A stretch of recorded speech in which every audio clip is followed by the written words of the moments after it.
Welcome to Thoughts on the Market. I'm Andrew Sheets, head of corporate credit research at Morgan Stanley.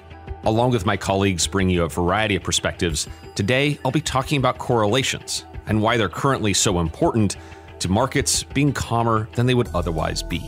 It's Thursday, June 20th at 2 p.m. in London. Imagine you're on a boat, maybe looking for sea life. People are milling around the deck, watching the vessel ripple through the waves. Suddenly, someone spots a whale, and everybody runs to port. The whale swims under the boat, and everybody now runs to starboard. The boat rocks significantly. But imagine the same scenario where marine life is popping up on both sides of the vessel. You and your fellow passengers are all now running past each other in both directions. The movements balance out. The boat is pretty stable. Believe it or not, this is how volatility and stock indices work.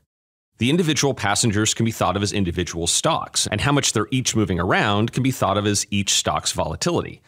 The boat is the overall index, say the S&P 500, the Euro Stoxx 50, or an index of corporate bonds. When everybody on the boat moves together, what we call a high correlation environment, you get a lot of rocking or volatility at the index level. But when people are moving in opposite directions, moving past each other, you can still have a lot of running or individual vol, but the market or the boat will appear much more calm.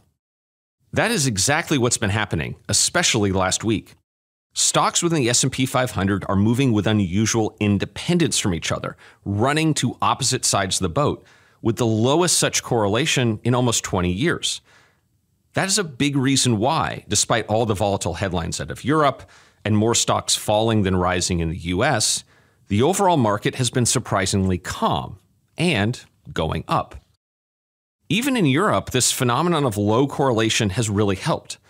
That volatility I mentioned relates to upcoming elections in France, which led the difference between French and German bond yields to jump to their highest level in more than a decade. But because this spread of France to Germany moved in the opposite direction as overall French yields, the overall result for French government bonds was not much. Last week, despite all the apparent ruckus, the yield on French government bonds was basically unchanged. Markets have been calmer than you would usually expect them to be. These correlations are a big reason why. We think they suggest a still healthy dynamic where markets are differentiating between different types of risks. To go back to our original analogy, there is still plenty of sea life out there for the market to look at. But these correlations are also worth watching. Were they to rise significantly, if one thing were to dominate the focus and lead everybody to run to the same side of the boat, overall market volatility could rise surprisingly fast. It's something, you could say, that we're on the lookout for. Thanks for listening. If you enjoyed the podcast, please leave us a review wherever you listen and share thoughts on the market with a friend or colleague today. The preceding content is informational only and based on information available when created. It is not an offer or solicitation, nor is it tax or legal advice. It does not consider your financial circumstances and objectives and may not be suitable for you.